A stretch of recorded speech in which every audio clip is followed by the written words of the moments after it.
எந்திரா. എന്താണ് പ്രശ്നം എനിക്ക്?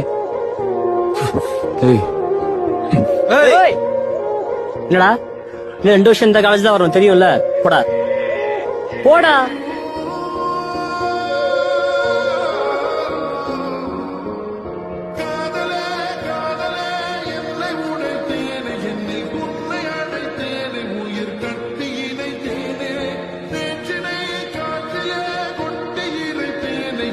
கட்டு அவிழ்த்தேனே துயர் மட்டும் மறைத்தேனே